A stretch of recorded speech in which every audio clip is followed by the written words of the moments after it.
Good morning. Welcome back to Book Morning Coffee. Here, we begin each day with stillness and reflection, because sometimes all it takes is a few words to remind us what truly matters.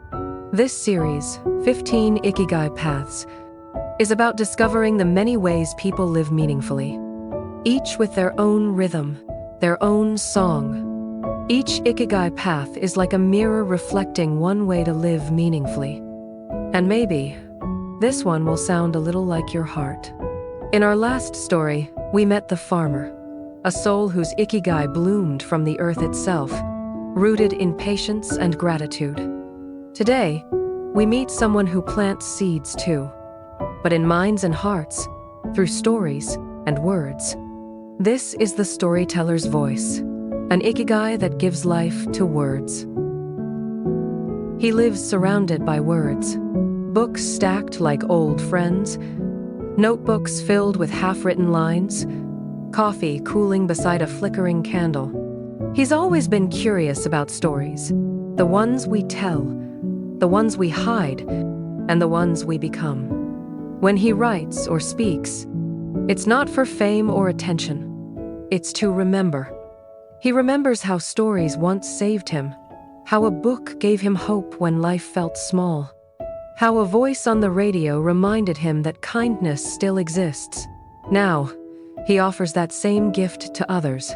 He writes, records, or simply shares quiet stories about life, about love, loss, hope, and meaning. He believes words have a soul, and that when spoken with truth, they can light something inside the listener. His Ikigai isn't about storytelling as performance. It's storytelling as connection, to touch hearts, to remind people they're not alone. Sometimes he wonders if anyone's listening, but then a message comes. Your words helped me today. And he smiles, softly. That's enough. That's everything. The storyteller's Ikigai is the art of giving meaning through words. It's not about inventing, it's about revealing. Storytellers see patterns where others see noise. They gather fragments of life, a glance, a sound, a silence, and turn them into truth. Their words build bridges between souls. They remind us that we share the same fears, the same hopes, the same longing to be understood.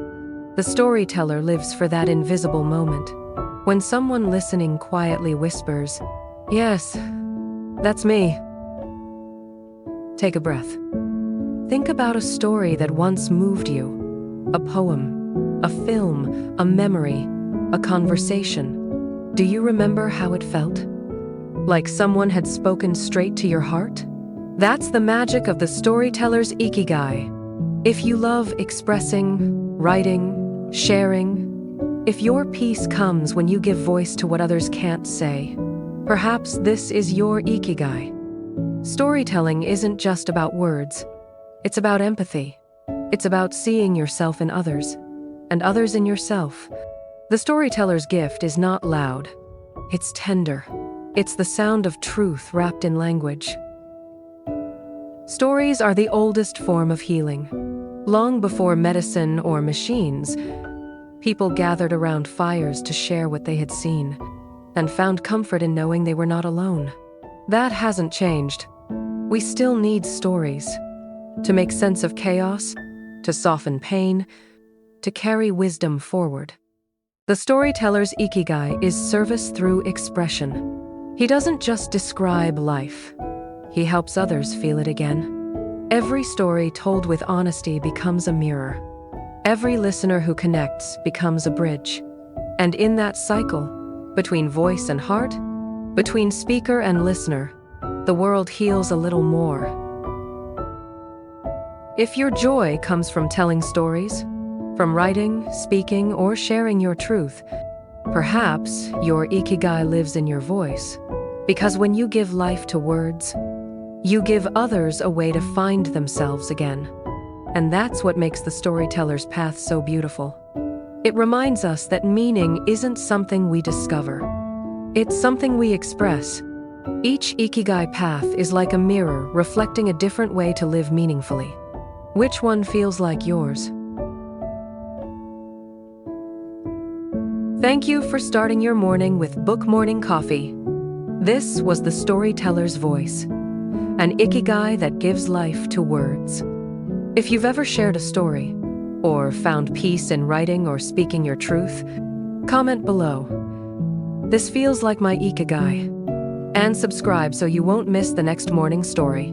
Next time, we'll meet the guide, a light who helps others find their path, someone whose Ikigai is not in leading, but in walking beside others until they can walk alone. See you in the next sunrise story, The Guide's Light. Each Ikigai path is like a mirror reflecting a different way to live meaningfully. Which one feels like yours? Book Morning Coffee.